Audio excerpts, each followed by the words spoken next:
भाषा में ऐसे बोलते हैं, दो आसनन कोणों का योग 180 होता है। कल आप लोग नहीं आए थे क्लास, देखिए ये पहला आसनन कोण, ये दूसरा आसनन कोण, दोनों को जोड़ेंगे तो कितना आएगा 180।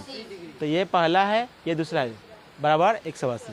बोले 2 अल्फा प्लस 3 अल्फा, कितना अल्फा 5 अल्फा, 20 का 20 बराबर 180। देखिए कभी भी इसको इसमें ना जोड़े क्योंकि ये अंक है, क्या है। हाँ, इससे पहले आप लोग सवाल में गलती किए थे, एक सवाल आपको गलती हुआ बता देंगे। तो 20 क्या है प्लस में, तो उधर घटा दीजिए। तो 180 में से 20 गया तो कितना बचा 160। 160 में किससे भाग करना है 5 से, तो कितना आएगा 32। ये आपका अल्फा का मान हो गया। दूसरा सवाल देखिएगा दोस्त, एक आकृति है, आकृति में दिया है POR, बोलेंगे और QOR। देखिए POR, एक का है QOR। एक रैखिक है, माने एक ही रेखा के एक ही दिशा में है, एक रेखा के एक दिशा में है। तो इसका सवाल है पहला, यदि A माइनस बी क्या है, A माइनस बी बराबर समकोण का 1/3 हो, तो A और B का मान निकालें। बनाना शुरू कर दे, बना रहे हैं चूंकि 1 नंबर सवाल बता रहे हैं। चूंकि दो आसनन कोणों का योग, दो आसनन, बोलो आसनन कोणों का योग, कोणों का योग कितना होता है 180। तो पहला कोण का नाम क्या है A, दूसरा कोण का नाम क्या है B, बराबर 180। समीकरण 1, समीकरण का हो गया तथा बोलेंगे A माइनस बी बराबर समकोण का 1/3। समकोण क्या होता है 90। समकोण कितना होता है 90। तो 90 का 1/3 निकालेंगे तो कितना आएगा सर 30। क्या आएगा, तो A माइनस बी बराबर 30। समीकरण 2 समझ में आया ही। समीकरण 2 पूछिएगा आप लोग, एक ऐसा पहला समीकरण कहाँ से आया, तो सूत्र है कि दो आसनन कोणों का 180 होता है ना बाबू। और दूसरा शर्त कहता है कि A माइनस बी बराबर समकोण का 1/3। बताओ समकोण कितना 90, 90 का 1/3 क्या होता है 30 ना होता है। तो अब निकाल देंगे समीकरण 1 और 2 से, बोलेंगे समीकरण 1 और 2 से। समीकरण 1 कहाँ है, समीकरण 1 का नाम क्या है A प्लस बी, बोलिए A plus B 180 A minus B 30। दिखाई दे रहा है, देखेंगे तो दिखाई दे रहा है। जोड़ने पर कट जाएगा, जोड़ने पर क्या हो जाएगा कट जाएगा। एगो कहोगो 2 बराबर 180 में 30 जोड़ दीजिए 210 हो गया। तो हाँ 210 से तो बोले लिखे हैं, क्या लिखे हैं 210। इसलिए यहाँ से A का मान निकालेंगे, क्या निकालेंगे A का मान।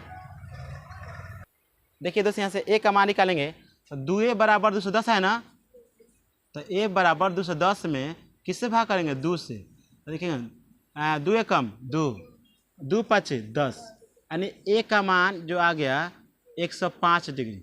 क डिग्री A का मान कितना है 105। अब हमको निकालना है B का मान। A का निकल चुका ना, तो पहला आंसर आ गया, यानी समझ लीजिए आपका पहला आंसर क्या हो गया आ गया। अब B का मान निकालना है ना, तो करेंगे समीकरण 1 में, क्या लिखेंगे समीकरण 1 में A का मान रखने पर, A का मान रखने पर। समीकरण 1 कहाँ है दोस्त, यहाँ है, देखिए ना सर A प्लस बी, बोलिए A प्लस बी 180। A कितना लिया है 105, B हमारे पास छूट जाएगा। तो 180 में से बोलिए 105 दे दोगे तो कितना बचेगा 75।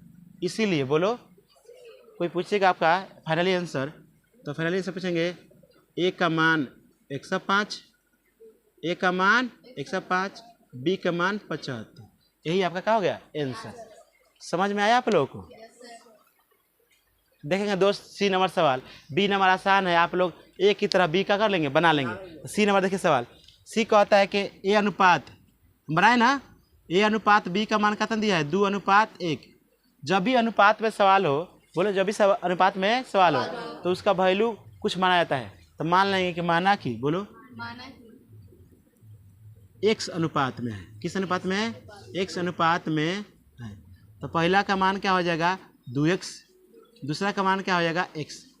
पूछो कैसे, x माने हो 2 कम 2x, x में 1 से x नहीं आएगा प्रश्न से। बोलो दो आसनन कोणों का 180 होता है ना, तो पहला आसनन कोण क्या है 2x, दूसरा क्या है x बराबर 180, दूगा एगो 3x बराबर 180। तो x बराबर 180 में 3 से भाग करेंगे 60, एक्स का मान क्या आ गया 60। ये आंसर नहीं है, ये एक्स का मान है, इसलिए पहला कोण ए का मान क्या है 2x, 2 गुने 60, बताइए 2 गुने 60 कितना होगा 120। दूसरा क्या है एक्स, एक्स का मान क्या है 60, इसका आंसर 60, यानी फाइनली आंसर आएगा एक का 120, एक का 60, आंसर आ गया। आप लोग इस तरह बना लेंगे।